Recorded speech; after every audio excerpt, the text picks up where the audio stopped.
Hey, I'm Mr. Wright. Today I'm talking about Dracula Untold.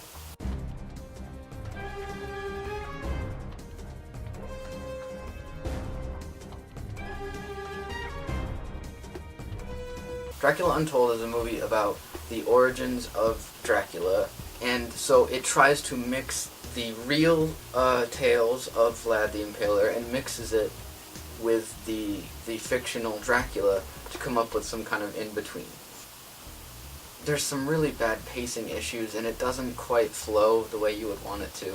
Vlad the Impaler, he is a big legend to every other country and every other person in the world about how he was this once great warrior. In comes this other country they want to invade, and they want to take all of their kids to become soldiers. Vlad the Impaler, of course, does not like that idea. Finding out that he will probably lose because of how prepared the other country are, he makes a deal with a vampire in order to get more power, in order to help the fight. There is a vampire in the cave, very old school kind of vampire, very Nosferatu kind of style.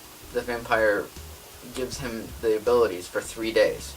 He can have the vampire powers for 3 days, and he'll have all of the powers, the flying, the super strength, turning into bats. But after that 3 days, he turns human again, unless he drinks any blood in that time period, in which case he'll stay a vampire forever. Gee, I really hope something horrible doesn't happen at the end of day 3 in order to make him stay a vampire. Once Dracula gets the powers, he wakes up and he just immediately knows how to use them all. This is a writing technique that I like to call Power Rangering, because they wake up and they just are immediately the greatest warrior in the entire world, and there is no awkward training montages.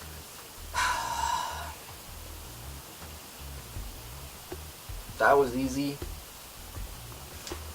So, as you can imagine, Dracula goes back to the fight and immediately just starts completely destroying. It's kind of like watching someone play a video game with cheat codes. It's just complete, just everyone is dead. It's like that game, Dynasty Warriors. It's just like complete swarms of enemies that just keep on coming. And at first you're like, yeah, this is awesome.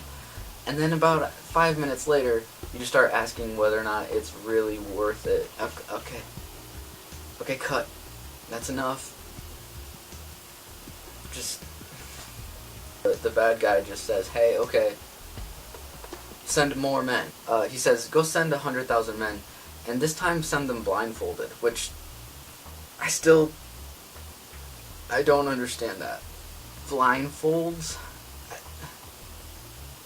All the poor people that got tricked into seeing this movie, they just walked into the theater with blindfolds, hoping to have a good movie.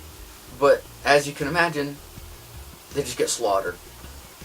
A lot of the characters are very well represented, but I feel like there's something missing.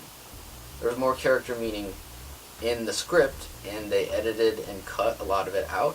For the most part, Dracula Untold was shot very well, and the characters were very, very well cast. That Luke Evans playing Dracula is awesome, and you can definitely feel like the guy has some really dark past that he doesn't like to talk about. The vampire effects, whenever Vlad would turn into a vampire with the fangs and everything, very well done. The effects were awesome, and the fighting scenes also very, very well done, if not a little repetitive. The wife character and the bad guy character, they still felt like they had a lot of inner meaning.